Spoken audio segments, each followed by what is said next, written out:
Assalamualaikum warahmatullahi wabarakatuh. Salam sejahtera bagi kita semua. Om Santi Santi Om, salam kebajikan. Tabea. Bapak Ibu yang saya hormati, Ibu Wakil Kepala Sekolah sebagai Kepala Staf Kurikulum yang sangat saya hormati, anak-anak didik yang saya cintai, sebagai perwakilan dari kelas di mana calon penggerak mengajar di kelas kalian yang berkesempatan hadir di ruangan ini. Saya sebagai Kepala SMP Negeri 11 Ambon sangat mengapresiasi keberhasilan yang diraih oleh sekolah kita sebagai calon guru penggerak dari Kota Ambon angkatan ke-7 atas nama Ibu Elizabeth Lopati SPD. Oleh karena itu, saat ini kita semua ada di ruangan ini dalam rangka mengikuti kegiatan pengimbasan budaya positif dari modul 1.4.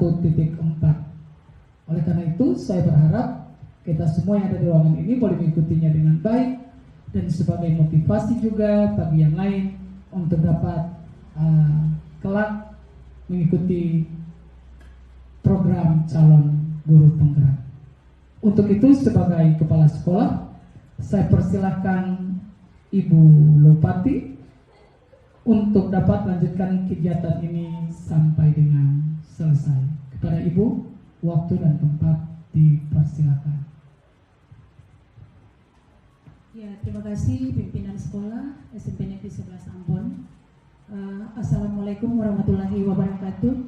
Salam sejahtera, selamat siang bagi kita semua. Yang kami hormati Bapak Kepala Sekolah SMP Negeri 11 Ambon, yang kami hormati Ibu Wakil Kepala Urusan Kurikulum Ibu Latul SPD yang berkenan ada di saat ini, teman-teman guru dan peserta didik sekalian. Hari ini saya berterima kasih banyak kepada Bapak Ibu sekalian yang bisa meluangkan waktu ada dengan saya di ruangan ini untuk mengikuti kegiatan pengimbasan materi penerapan budaya positif modul 1.4 calon guru penggerak Kota Ambon angkatan 7 dari saya sendiri Elizabeth Lopati SPD. Oleh karena itu kita akan masuk pada kegiatan di saat ini.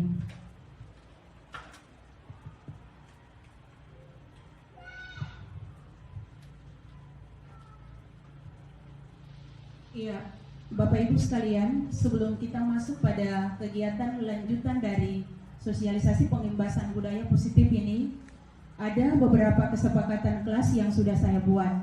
Yang pertama, mengikuti kegiatan sampai selesai.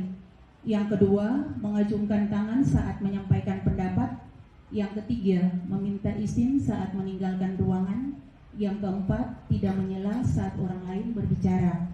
Yang kelima, bertanya dan menjawab pertanyaan ketika diizinkan. Dan yang keenam itu saya kasih kosong, saya berikan kesempatan kepada teman-teman bahkan peserta didik untuk bisa menambahkan. Silakan.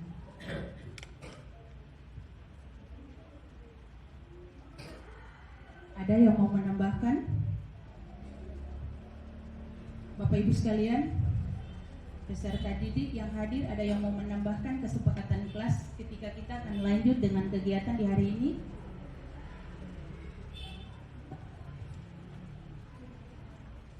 Tidak ada lagi?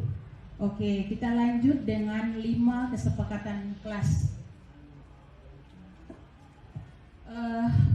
Berbicara tentang budaya positif, itu terbagi atas perubahan paradigma belajar, disiplin positif, motivasi perilaku manusia dan kebutuhan dasar, keyakinan kelas, dan yang terakhir, posisi kontrol restitusi dan segitiga restitusi. Akan masuk dengan perubahan paradigma belajar. Oke, untuk kegiatan paradigma belajar kita akan membahas lebih lanjut, tapi saya mengajak Bapak Ibu sekalian untuk ada dalam sebuah kegiatan singkat. Saya berikan kesempatan kepada 2 orang untuk ada dalam kegiatan ini. Terserah mau dari peserta didik boleh atau dari Bapak Ibu guru juga boleh. 2 orang. Ada yang bersedia? Iya, Ibu Silvi. Siapa lagi? Ibu Betawi, silakan. Jadi pada kegiatan ini saya meminta kedua ibu, sepertinya ada sesuatu di tangan ibu berdua yang memang ibu berdua merasa bahwa sesuatu ini dia bernilai atau berharga. Dengan demikian, apakah ibu berdua memilih untuk membuka tangan atau tetap menutup atau mengepalkan tangan? Kalau misalnya salah satu dari ibu memilih untuk membuka tangan, apa sih alasannya? Dan kalau memilih untuk mengepalkan tangan, apa alasannya? Itu aja, kegiatannya sangat singkat. Jadi ibu-ibu berdua bisa menjelaskan alasan kenapa saya menutup tangan dan kenapa saya membuka tangan. Silakan.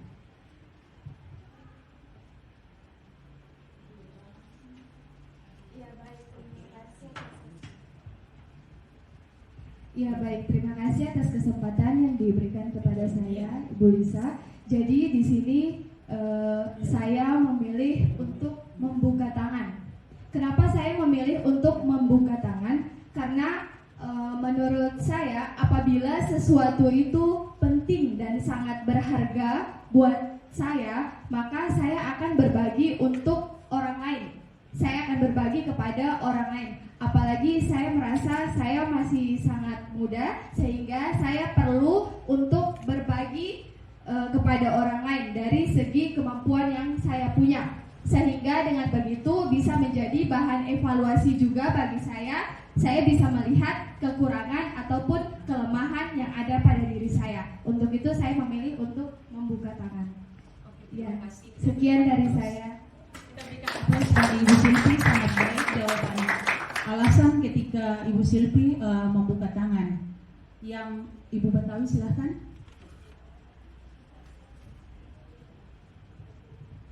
Ya, terima kasih. Kalau menurut saya sama dengan jawaban yang disampaikan oleh Ibu Silvi. Apa yang saya buat adalah respon dari apa yang saya terima. Jadi ketika orang lain memerintahkan, maka saya membuka tangan untuk menerima. Itu saja. Terima kasih. Terima kasih Ibu Betawi. Ternyata ya Ibu berdua memilih untuk membuka tangan. Saya agak berbeda dengan Ibu berdua. Kalau saya memilih untuk menutup tangan.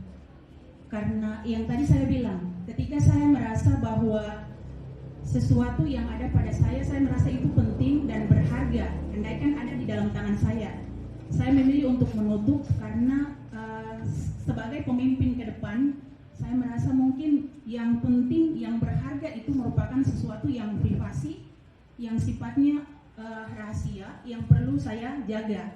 Dengan demikian saya menutup tangan.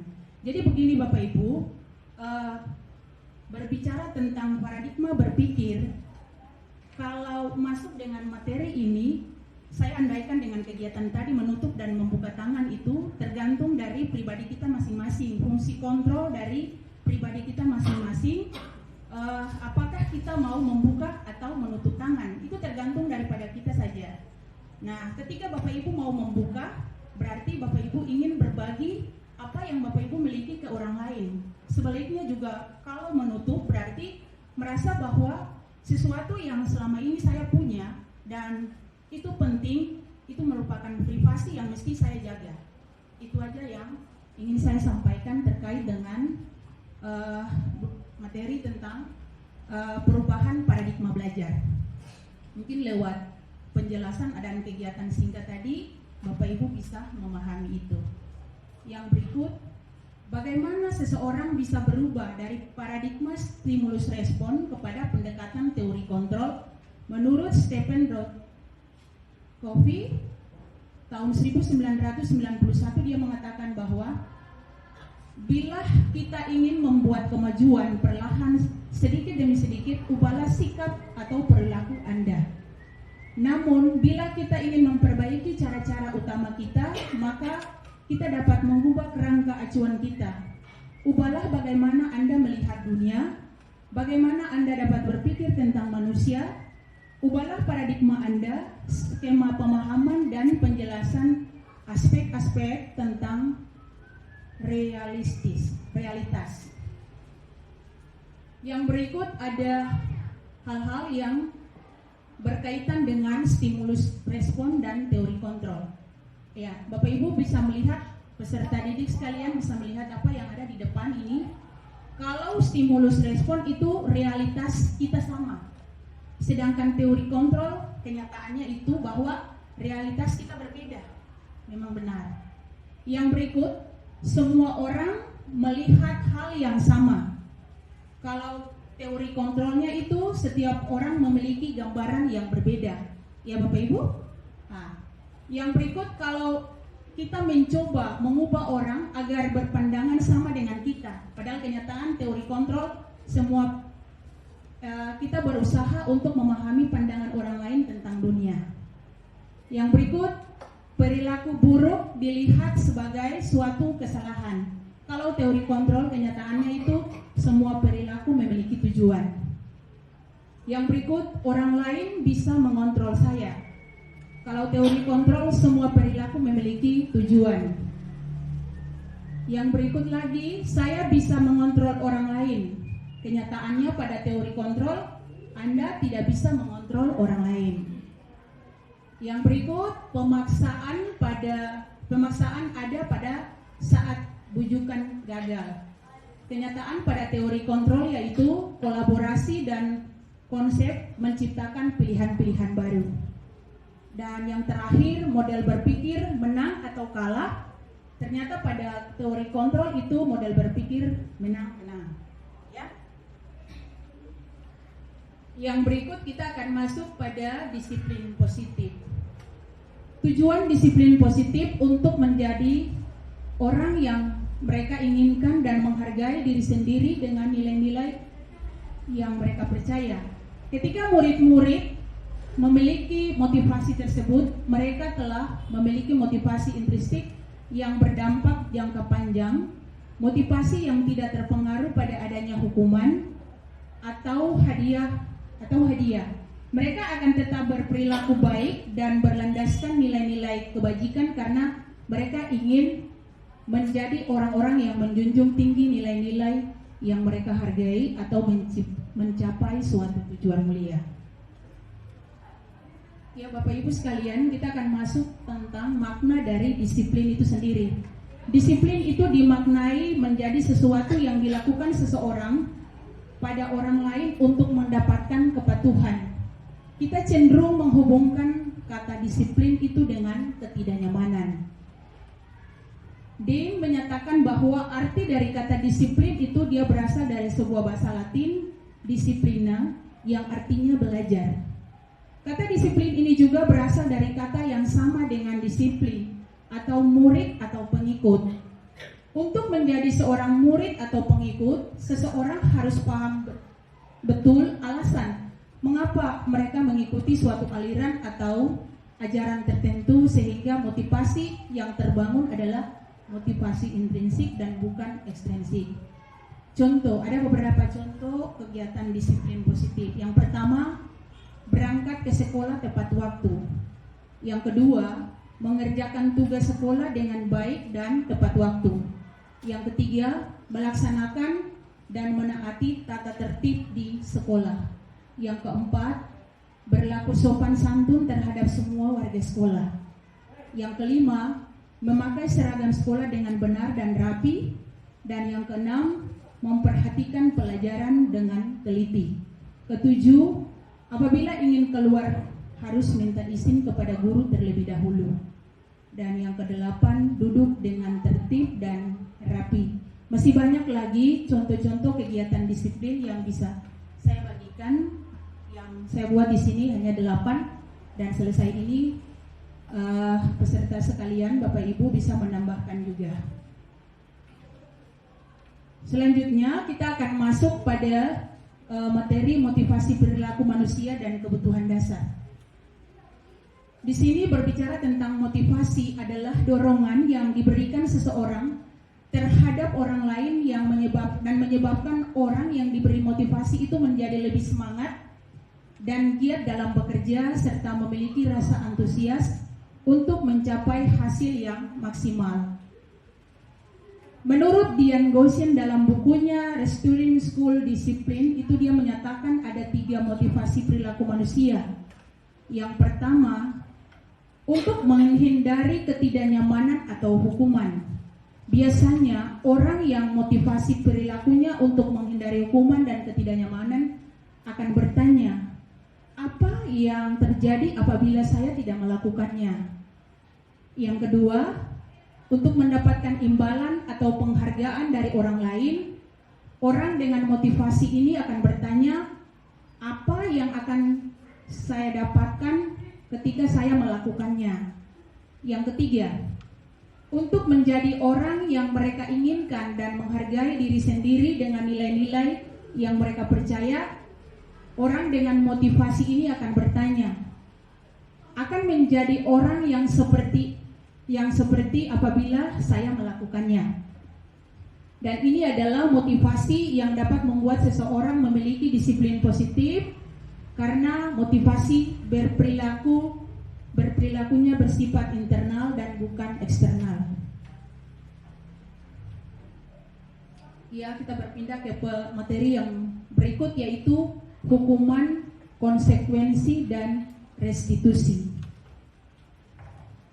Berbicara tentang hukuman ini bersifat tidak terencana atau tiba-tiba. Anak atau murid tidak tahu apa yang akan terjadi dan tidak dilibatkan. Hukuman itu dia bersifat satu arah, dari pihak guru yang memberikan dan murid yang menerima suatu hukuman tanpa melalui suatu kesepakatan atau pengarahan dari pihak guru sebelum dan atau sesudahnya. Hukuman itu diberikan bisa berupa hukuman fisik maupun psikis kepada anak disakiti oleh suatu perbuatan atau kata-kata.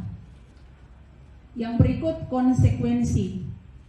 Nah, umumnya bentuk-bentuk konsekuensi yang dibuat oleh pihak guru dalam hal ini di sekolah, dan murid sudah mengetahui sebelumnya konsekuensi yang akan diterima bila ada melakukan pelanggaran.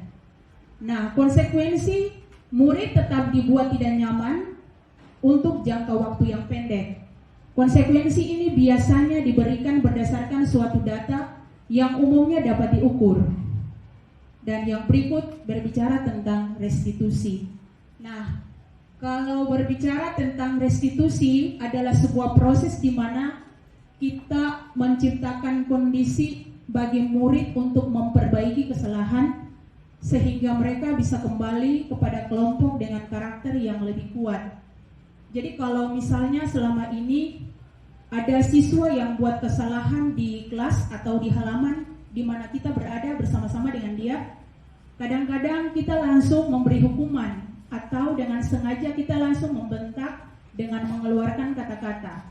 Tetapi pada saat ini ketika kita ada dalam materi tentang restitusi, itu merupakan sebuah proses untuk menciptakan kondisi bagi murid untuk memperbaiki kesalahan. Bukan kita memberikan hukuman atau memberikan kata-kata yang sampai dia merasa tersinggung dan sebagainya. Tetapi dengan restitusi ini kita memperbaiki apa yang telah dia buat dan mencari solusi dari kesalahan yang telah dia buat. Misalnya, siswa ketika kita sudah ada di dalam proses belajar mengajar ini sudah berlangsung mungkin 30 menit dari jam yang biasanya jam yang sudah ditentukan, misalnya 7.30 sehingga dia datang mungkin sudah jam 8. Saya langsung bertanya kepada dia.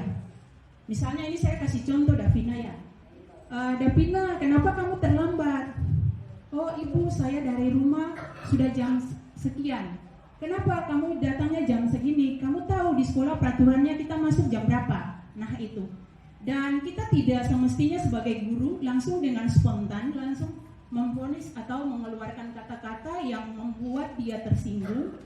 Tapi mungkin selesai proses belajar mengajar, kita bisa memanggil Davina dan menginterogasi kenapa sampai dia bisa datang terlambat. Mungkin pada malam hari dia tidur agak terlambat, atau karena tidur karena terlambat itu karena suka nonton televisi atau suka bermain game yang merupakan suatu kesukaan bagi dirinya, sehingga dia dengan sendirinya pagi itu dia bangun terlambat, sehingga pas jam yang nantinya dia mau ke sekolah dia masih bantu orang tua, lalu sampai di sekolah terlambat. Nah, ketika kita ada dalam pembahasan materi tentang restitusi, saya berharap kepada teman-teman semua untuk bagaimana menyikapi kondisi ini. Ketika anak dia membuat kesalahan, kita jangan langsung memberikan hukuman kepada dia, tapi bagaimana kita dapat menanyakan alasan-alasan yang mengakibatkan sehingga dia membuat hal yang tadi, dan mencari solusi untuk menyelesaikan persoalan yang telah dia buat, sehingga anak dengan sendirinya dia dapat percaya diri dengan apa yang dia buat, bahwa dia merasa minder atau tidak lagi mau belajar, masuk kelas bersama-sama dengan teman-temannya. Nah, saya lanjut. Restitusi membantu murid menjadi memiliki tujuan. Yang tadi saya bilang, dia lebih percaya diri, ada dengan teman-temannya di kelas. Disiplin positif dapat memulihkan dirinya setelah dia berbuat salah. Nah, penekanannya bukanlah pada bagaimana berperilaku untuk menyenangkan orang lain atau menghindari ketidaknyamanan, namun tujuannya adalah menjadi orang yang menghargai nilai-nilai kebajikan yang mereka percayai. Nah, di sini ada 1, 2, 3, 5 tindakan guru. Saya minta mungkin teman-teman di kelas ini bisa aktif untuk menjawab. Kira-kira butir pertama dari atas itu, tindakan guru itu dia termasuk konsekuensi atau hukuman. Tadi saya sudah jelaskan apa itu konsekuensi, apa itu hukuman. Nah, ada beberapa contoh yang saya buat tadi malam, itu ada 5 kegiatan di atas. Nanti peserta didik juga bisa terlibat untuk menentukan yang ibu buat di saat ini. Nomor 1 di atas itu dia termasuk hukuman atau konsekuensi. Ya, silahkan. Saya berikan waktu 1 menit ke depan untuk bisa membaca sekaligus mengemukakan pernyataan yang pertama ini, dia termasuk hukuman atau konsekuensi.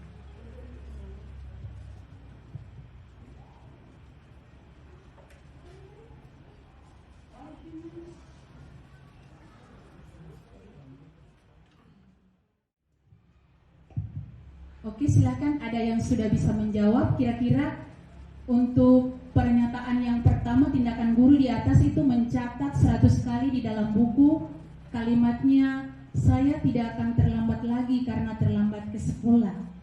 Kira-kira itu dia termasuk hukuman atau konsekuensi? Oke, baik, benar ya, konsekuensi.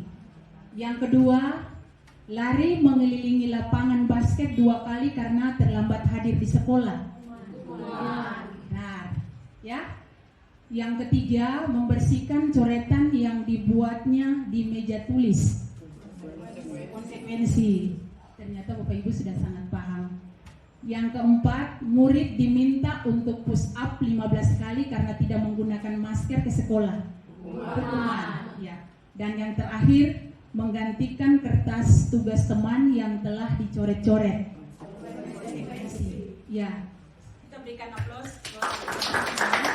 Ya, ternyata Bapak Ibu guru dan peserta didik semua sudah sangat paham apa yang tadi, walaupun saya jelaskan agak singkat, tapi sudah bisa mengerti yang dinamakan dengan hukuman itu apa dan konsekuensi itu apa, walaupun dengan pernyataan-pernyataan yang atau tindakan guru yang saya buat sederhana seperti yang ada di slide ini. Kita berpindah kepada materi yang berikut, yaitu kebutuhan dasar manusia. Berbicara tentang kebutuhan dasar manusia, pertama, kebutuhan bertahan hidup. Yang kedua, kasih sayang dan rasa diterima. Dan yang ketiga, penguasaan. Dalam hal ini kebutuhan pengakuan atas kemampuan. Keempat, kebebasan, kebutuhan akan pilihan. Dan yang kelima, kesenangan, kebutuhan untuk merasa senang.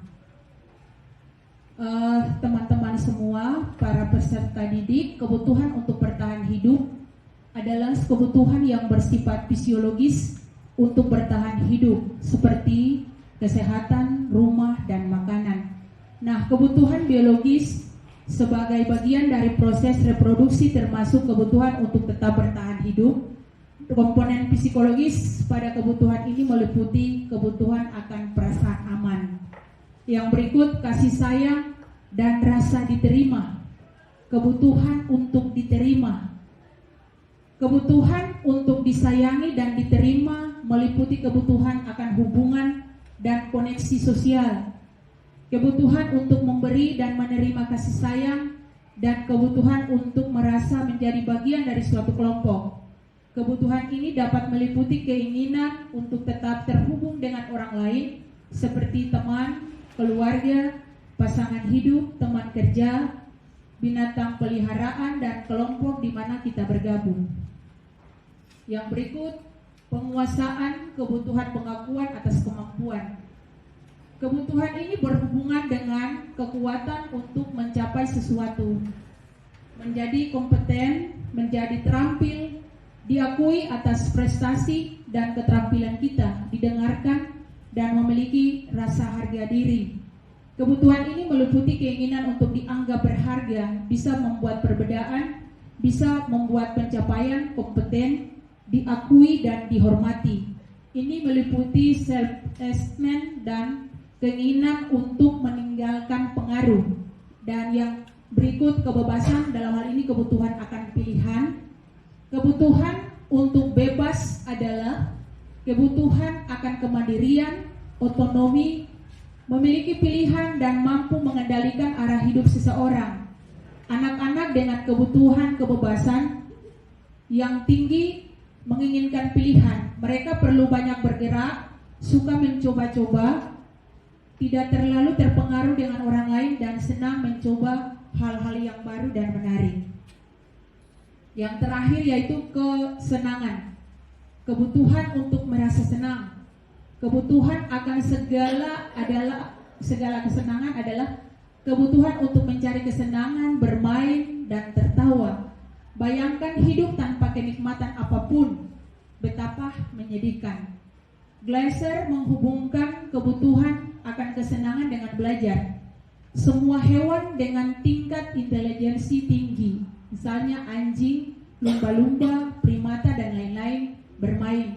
Saat mereka bermain, mereka mempelajari keterampilan hidup yang penting. Manusia tidak berbeda. Yang terakhir yaitu kita berbicara tentang keyakinan kelas. Nah, kesepakatan kelas dan keyakinan kelas ini berbeda. Memang kemarin-kemarin sebelum beta ada dalam kegiatan sosialisasi di saat ini, beta pernah koordinasi komunikasi dengan teman-teman yang senior. Bahkan juga nanti untuk ke semua teman-teman guru, nantinya itu di setiap kelas kita buat kesepakatan kelas dan keyakinan kelas, supaya anak dia memang hidup dengan teratur ketika dia ada di dalam kelas maupun di lingkungan tempat dia belajar. Nah, berbicara tentang kesepakatan kelas merupakan sesuatu yang sudah disepakati guru dan murid antar teman di lingkungan sekolah. Tujuan dari kesepakatan kelas adalah sebagai media komunikasi dan mengembalikan peran murid dalam pendidikan. Yang berikut, keyakinan kelas adalah salah satu disiplin positif yang bisa kita terapkan dalam membangun budaya positif di sekolah, dan dengan adanya keyakinan kelas di setiap kelas diharapkan dapat mewujudkan tujuan pendidikan yang berorientasi pada profil pelajar Pancasila. Ada beberapa kesepakatan kelas yang sudah saya buat di sini. Yang pertama itu masuk kelas tepat waktu dan tidak terlambat. Jadi Bapak Ibu, anak-anak sekalian, kesepakatan kelas ini nanti itu dibuat di kelas masing-masing. Ibu-ibu guru wali kelas nanti membuat kesepakatan dengan peserta didik di kelas masing-masing. Bukan saja kelas yang saya mengajar, tapi seluruh kelas yang ada di sekolah kita. Yang kedua, melaksanakan tugas sesuai dengan aturan yang sudah dibuat. Yang ketiga, tidak bertengkar antar siswa. Jadi kalau ada guru di kelas, peserta didik yang hadir saat ini bisa menjadi contoh.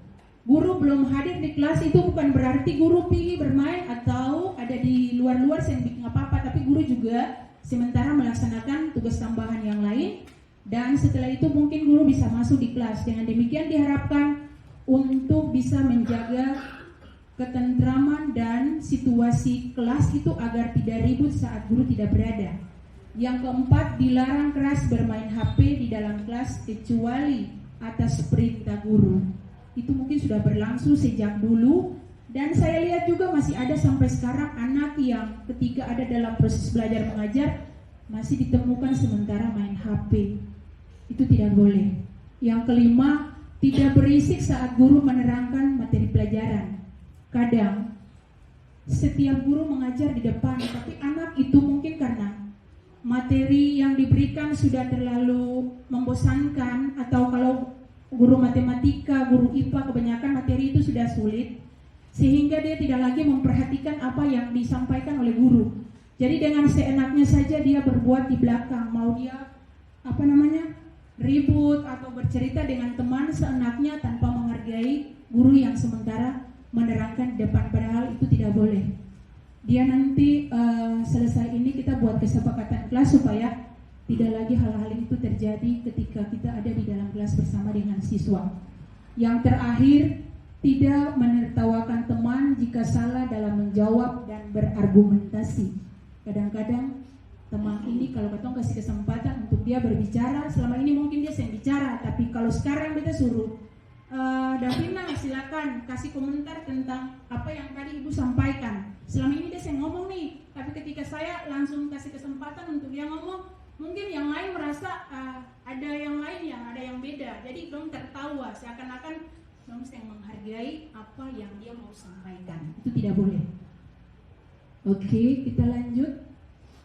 Ini ada beberapa keyakinan kelas yang saya buat khusus di kelas 83. Kebetulan kelas 83 merupakan kelas yang saya mengajar. Yang pertama itu jaga iman dan imun agar aman. Yang kedua, senyum, sapa, salam, sopan dan santun, 5S. Yang ketiga, saling menolong. Yang keempat, menjaga kebersihan. Dan yang kelima, tepat waktu dan aktif di kelas. Nah, tadi teman-teman bahkan peserta didik sudah bisa melihat kesepakatan kelas itu apa dan keyakinan kelas itu apa. Beta suka kasih akan pun contoh, ada berapa ya? Ada 6. Nah, ada 6 dan kembali ke keyakinan kelas juga ada 5. 5 contoh yang boleh Bapak Ibu lihat, peserta didik boleh lihat. Dan sekarang beta akan membagikan kertas ini untuk diisi. Nanti selesai kegiatan ini beta akan mengumpulkannya.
Iya, jadi teman-teman para peserta didik, lewat contoh yang tadi saya sudah sampaikan itu tentang kesepakatan kelas dan keyakinan kelas.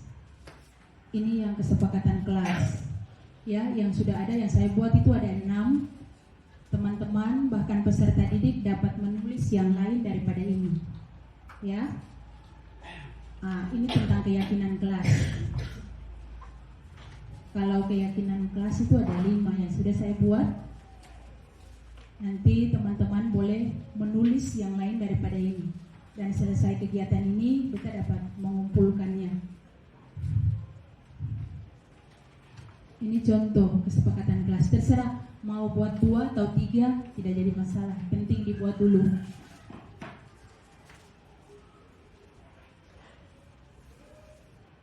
Oke, jadi sementara dibuat kita lanjut dengan materi saja supaya jangan buang waktu. Ya Bapak Ibu? Oke, kita lanjut tentang 5 posisi kontrol. Teman-teman semua para peserta didik di sini berbicara tentang 5 posisi kontrol berdasarkan teori Dr. William Gleiser. Gaussian memberikan kesimpulan ada 5 posisi kontrol yang dapat diterapkan oleh guru, orang tua, ataupun atasan dalam melakukan kontrol. Nah, kelima posisi kontrol itu ada penghukum, pembuat rasa bersalah, teman, pemantau, dan manajer. Nah, selesai kegiatan ini, teman-teman juga nanti akan berpikir bahwa selama ini beta berada di posisi mana. Apakah beta berada di posisi sebagai penghukum, atau posisi pembuat rasa bersalah, atau posisi teman, pemantau, atau manajer. Yang pertama, kita akan membahas tentang penghukum. Berbicara tentang penghukum, seorang penghukum bisa menggunakan hukuman fisik maupun verbal. Orang-orang yang menjalankan posisi penghukum senantiasa mengatakan bahwa sekolah memerlukan sistem atau alat yang dapat lebih menekan murid-murid lebih dalam lagi. Yang berikut, guru seperti ini senantiasa percaya hanya dengan satu cara agar pembelajarannya bisa berhasil dengan cara dia. Yang berikut, guru-guru yang menerapkan posisi penghukum akan berkata, patuhi aturan saya atau awas. Yang kedua, kamu selalu saja salah. Yang ketiga, pasti selalu yang terakhir. Selesai. Jadi itu kalimat-kalimat yang memang dipakai sengaja untuk menghukum anak. Yang berikut, pembuat rasa bersalah. Pada posisi ini biasanya guru akan bersuara lebih lembut. Pembuat rasa bersalah akan menggunakan keheningan untuk membuat orang lain merasa tidak nyaman, bersalah atau rendah hati. Di posisi ini murid akan memiliki penilaian diri yang buruk tentang diri mereka. Murid merasa tidak berharga dan telah mengecewakan orang-orang yang disayanginya. Kata-kata yang keluar dengan lembut itu seperti, Ibu sangat kecewa sekali dengan kamu. Yang berikut, berapa kali Bapak harus memberitahu kamu ya? Yang berikut, gimana coba kalau orang tua kamu tahu kamu berbuat begini? Itu kata-katanya kelihatan lembut tapi istilahnya itu menusuk. Ya, pembuat rasa bersalah akan menggunakan keheningan untuk membuat orang merasa lebih tidak nyaman, bersalah atau rendah diri. Itu kata-kata yang sering kita gunakan dalam keseharian kita. Yang berikut, teman. Guru pada posisi ini tidak akan menyakiti murid, namun akan tetap berupaya mengontrol murid melalui persuasi. Posisi teman pada guru bisa negatif, bisa positif. Positif di sini berupa hubungan baik yang terjalin antara guru dan murid. Guru di posisi teman menggunakan hubungan baik dan humor untuk mempengaruhi seseorang. Mereka akan berkata, ayo bantulah demi Bapak ya. Yang kedua, ayo ingat tidak bantu Bapak selama ini. Ayo tidak bantu Bapak selama ini. Yang berikut, ya sudah kali ini tidak apa-apa, nanti Ibu yang bereskan. Itu kalimat-kalimat yang digunakan. Hal negatif dari posisi teman adalah bila suatu saat guru tersebut tidak membantu, maka murid akan merasa kecewa dan berkata, saya pikir Bapak atau Ibu teman saya. Ya, murid merasa dikecewakan dan tidak mau lagi berusaha. Yang berikut, posisi sebagai pemantau. Memantau berarti mengawasi. Pada saat kita mengawasi, kita bertanggung jawab atas perilaku orang-orang yang kita awasi. Posisi memantau berdasarkan pada peraturan-peraturan dan konsekuensi. Dengan menggunakan sanksi atau konsekuensi, kita dapat memisahkan hubungan pribadi kita dengan murid sebagai seseorang yang menjalankan posisi pemantau. Di sini pertanyaan-pertanyaan yang diajukan oleh seorang pemantau. Peraturannya apa ya? Apa yang telah kamu lakukan? Sanksi atau konsekuensinya apa? Ya. Jadi itu ada contoh-contoh pertanyaan yang dibuat oleh seorang pemantau. Dan yang berikut, seorang pemantau sangat mengandalkan perhitungan, catatan, data yang dapat digunakan sebagai bukti atas perilaku seseorang. Dan posisi ini akan menggunakan stiker, slip catatan, daftar checklist. Dan posisi pemantau sendiri berawal dari sebuah teori stimulus respon yang menunjukkan tanggung jawab guru dalam mengontrol murid. Yang terakhir itu posisi manajer. Ya. Posisi manajer adalah posisi di mana guru berbuat sesuatu bersama dengan murid, mempersilahkan murid untuk mempertanggungjawabkan perilakunya, mendukung murid agar dapat menemukan solusi atas permasalahannya, seperti yang tadi berkaitan dengan materi restitusi. Ya, seorang manajer telah memiliki keterampilan di posisi teman ataupun memantau. Dengan demikian bisa jadi di waktu-waktu tertentu kembali kepada kedua posisi tersebut bila diperlukan. Nah, kata-kata yang sering digunakan oleh seorang manajer, apa yang kita yakini, kembali ke keyakinan kelas yang tadi kita suruh buat itu. Yang berikut, apa kamu meyakininya? Yang berikut, yang ketiga, jika kamu meyakininya, apakah kamu bersedia memperbaikinya? Yang keempat, jika kamu memperbaiki ini, hal ini menunjukkan apa tentang dirimu? Dan yang terakhir, apa rencana kamu untuk memperbaiki hal ini? Tugas seorang manajer bukan untuk mengatur perilaku seseorang. Kita membimbing murid untuk dapat mengatur dirinya. Seorang manajer bukan memisahkan murid dari kelompoknya, tetapi mengembalikan murid tersebut kepada kelompoknya dengan lebih kuat, lebih baik dan lebih kuat. Seperti yang tadi restitusi itu, membuat anak untuk lebih percaya diri dari kesalahan yang dia buat, tidak sebaliknya kita menghukum atau memberikan konsekuensi kepadanya. Nah, yang berikut itu segitiga restitusi. Di dalam segitiga restitusi ini ada validasi tindakan yang salah, menanyakan keyakinan, dan menstabilkan identitas. Keyakinan kelas apa yang telah kita sepakati? Ya, yang tadi itu. Yang kita ada kasih contoh tadi itu lewat kesepakatan bersama dengan guru. Kamu ingin menjadi orang seperti apa? Setiap orang pasti pernah melakukan kesalahan. Kamu bukan satu-satunya yang pernah melakukan ini, ada orang lain juga. Ya.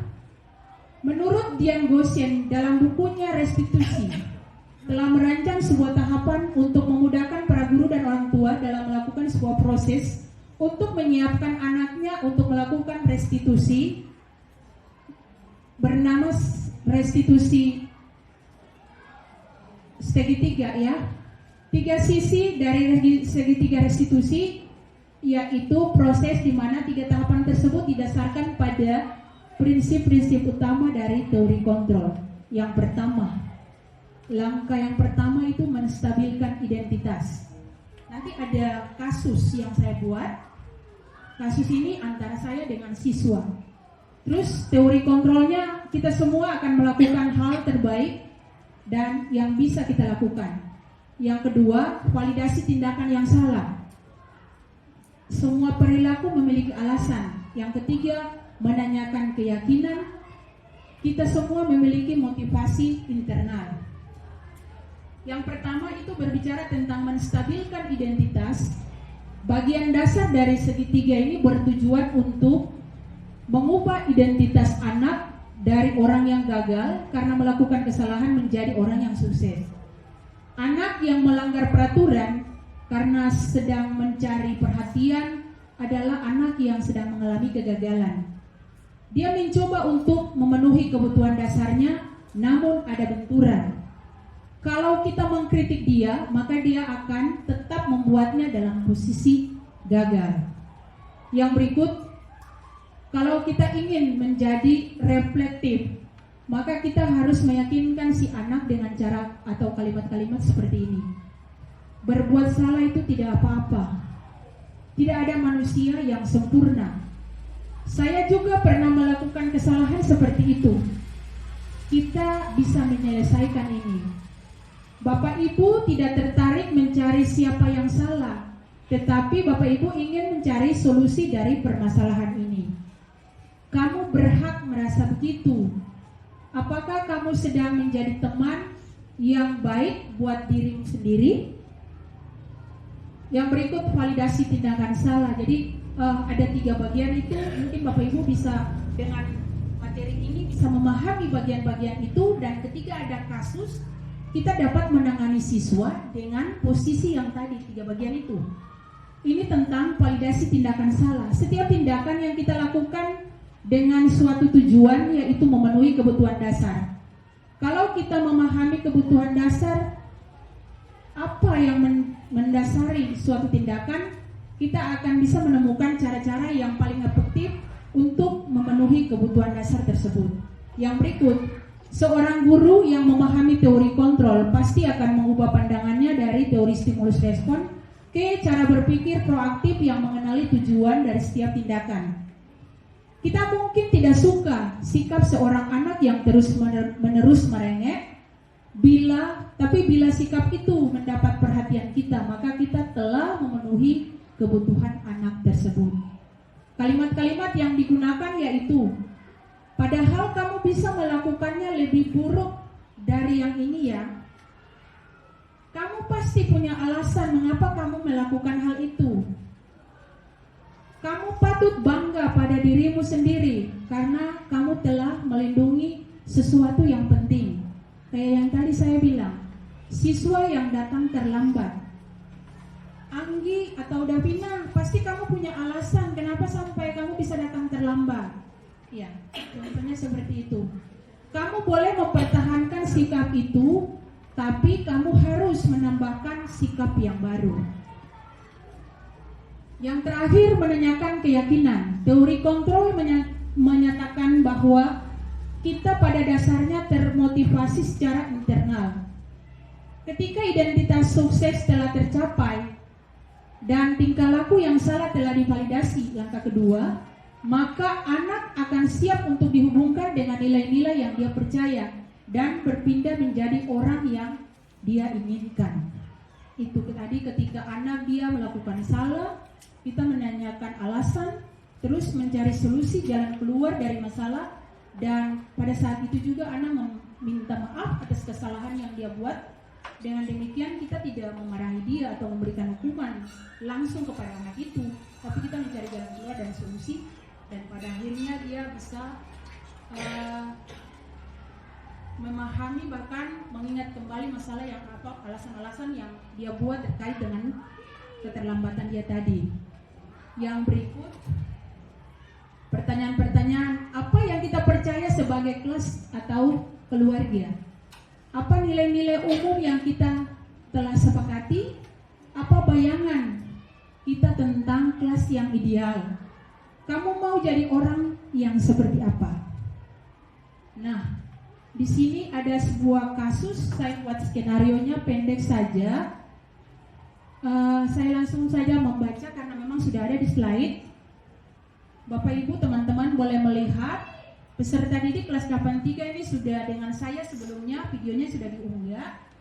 Dan hari ini saya mempresentasikan kepada teman-teman yang ada di kelas ini.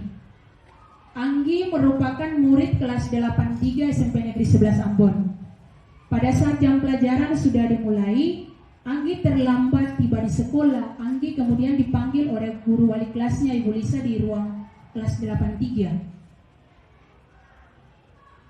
Mungkin satu orang bisa jadi Anggi. Anggi mana? Anggi boleh ke depan. Oke, baik teman-teman guru dan peserta didik sekalian.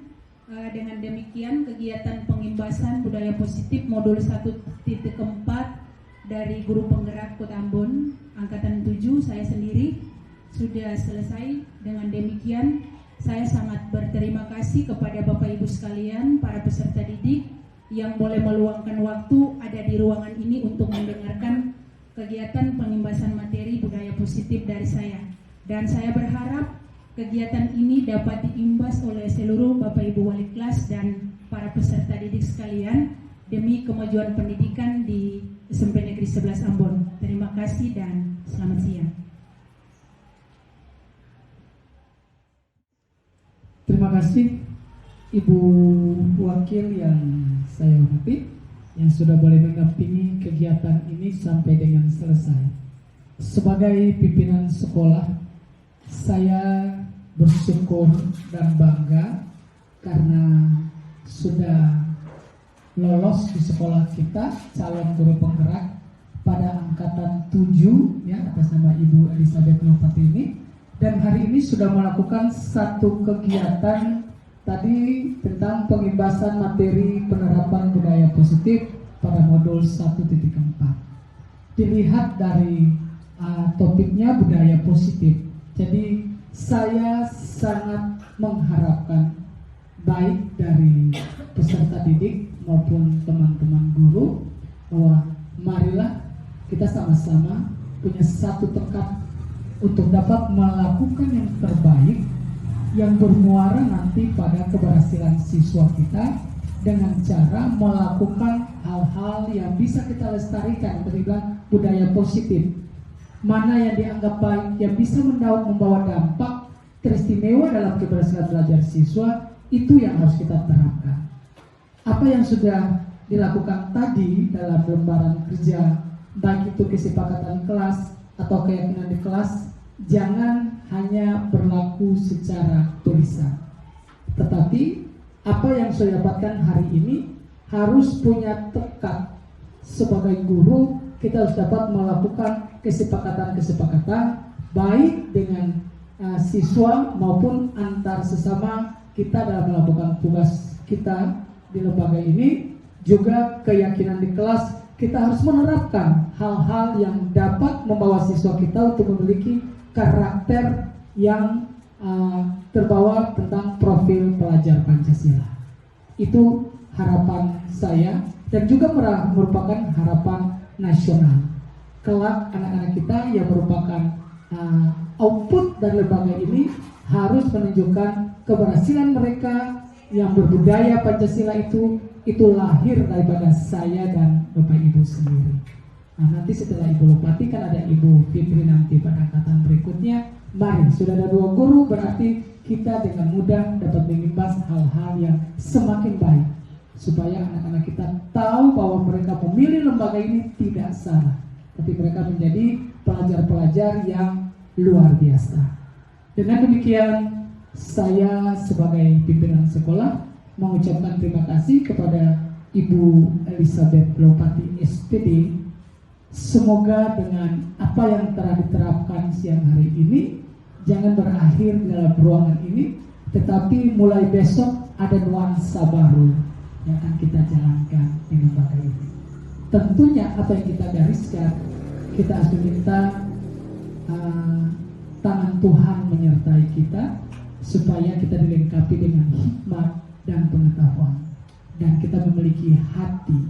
Kalau kita bekerja dengan hati, apapun persoalan di samping kita tidak akan terbawa untuk cepat loyo, tetapi karena kita mau melakukan yang terbaik tentu untuk keberhasilan anak-anak kita. Itu saja, dan saya ucapkan terima kasih kepada Bapak Ibu semua yang sudah ada di ruangan ini. Anak-anak didik mulai besok tampil lebih baik lagi.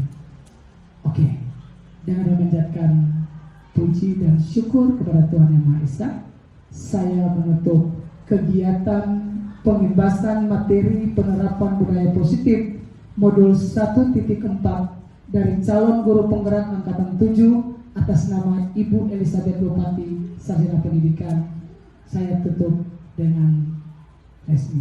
Tuhan memberkati kita semua. Semangat dulu. Tabea.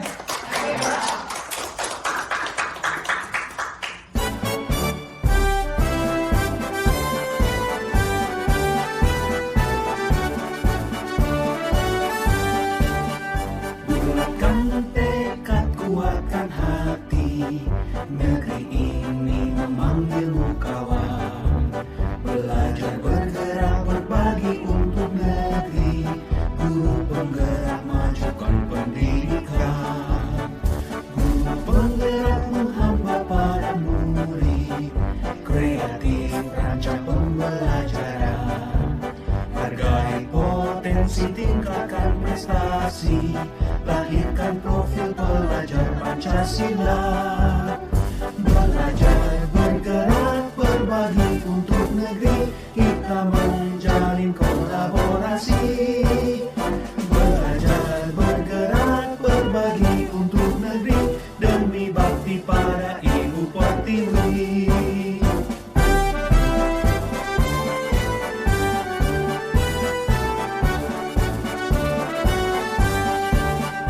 Bulatkan tekad, kuatkan hati, negeri ini memanggilmu kawan. Belajar, bergerak, berbagi untuk negeri, guru penggerak, majukan pendidikan. Guru penggerak menghamba pada murid, kreatif rancang pembelajaran. Hargai potensi, tingkatkan prestasi,